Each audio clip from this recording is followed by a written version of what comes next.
ভাৰতীয় জনতা পাৰ্টি আৰু ভাৰতীয় জনতা যুৱ মৰ্চা বঙাইগাঁও জিলাৰ উদ্যোগত আজি আমি প্ৰতিবাদী কাৰ্যসূচী লৈছোঁ।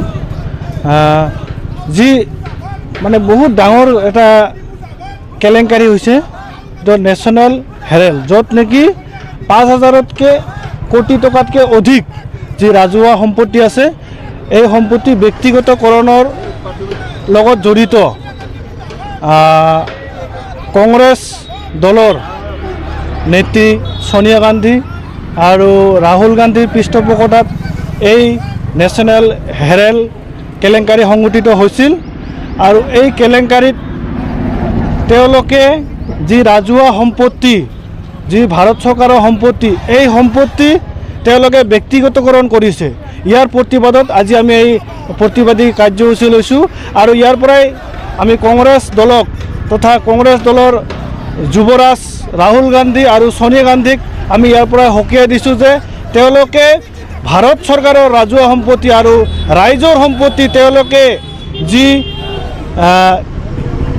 ব্যক্তিগতকৰণত যি পৃষ্ঠপোষকতা কৰিছে আৰু তেওঁলোকে ব্যক্তিগতকৰণ কৰিছে, তো তেওঁলোকক আমি ধিক্কাৰ জনাইছোঁ। কংগ্ৰেছ চৰকাৰক, কংগ্ৰেছ দলক ধিক্কাৰ জনাইছোঁ।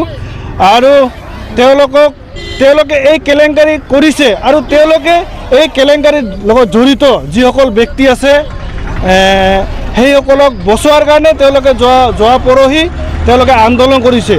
তেওঁলোকে আন্দোলন কৰিছে যে যিসকল লোক জড়িত তেওঁলোকক বচোৱাৰ কাৰণে। তো আমি ইয়াৰ পৰাই জানিব পাৰোঁ যে কংগ্ৰেছ দল সদায় দুৰ্নীতিৰ লগত জড়িত, তেওঁলোকে কেলেংকাৰীৰ লগত জড়িত। যিহেতু তেওঁলোকে কেলেংকাৰী কৰা মানুহক তেওঁলোকে বচোৱাৰ কাৰণে আন্দোলন কৰি আছে।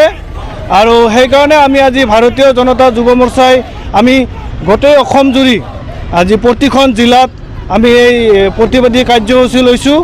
আৰু এই প্ৰতিবাদী কাৰ্যসূচীৰ পৰাই আমি তেওঁলোকক সকীয়াই দিব বিচাৰিছোঁ যে তেওঁলোকে এই ৰাজহুৱা সম্পত্তি ব্যক্তিগতকৰণ কৰা বিৰত থাকক। আৰু সঁচাকৈ আমি লজ্জিত যে কংগ্ৰেছ চৰকাৰে দিনত যি দুৰ্নীতি হৈছিল ইয়াৰ পৰা আমি বুজিব পাৰোঁ। আৰু এই দুৰ্নীতি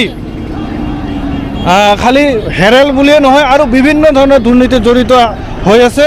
এইখিনি চাওক, দুৰ্নীতি আৰু কংগ্ৰেছ এটা মুদ্ৰাৰ ইপিঠি সিপিঠি সকলোৱে জানে। গতিকে এটা বৃহৎ কেলেংকাৰী, ব্যাগম কেলেংকাৰী ইটো সংঘটিত হৈছিল।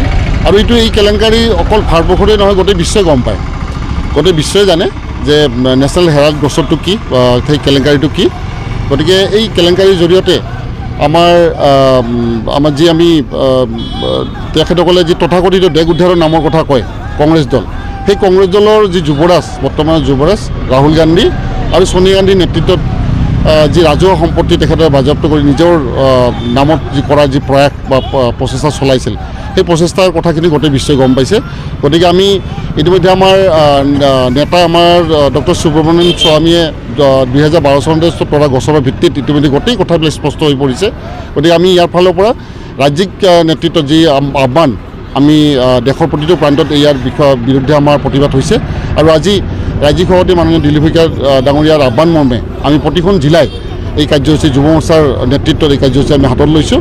আৰু ইয়াৰ জৰিয়তে আমি কংগ্ৰেছ দল তথা কংগ্ৰেছ যি নেতা তেখেতক আমি সকীয়াই দিব বিচাৰিছোঁ যাতে এনেকুৱা দুৰ্নীতিৰ পৰা তেখেতে আঁতৰি থাকক। আৰু ৰাইজক আমি তেখেতসকলৰ যি দুমুখীয়া যি ছবি, তেখেতসকলৰ যি চৰিত্ৰ, সেই চৰিত্ৰখিনি আমি ইয়াৰ পৰা তেখেতক সকলোকে জনাই দিছোঁ। ধন্যবাদ।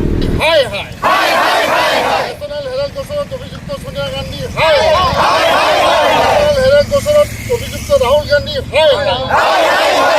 গান্ধী নিপাত যাওক, কংগ্রেস দল নিপাত যাওক, সোনিয়া গান্ধী নিপাত যাওক, সোনিয়া গান্ধী হায় হায়।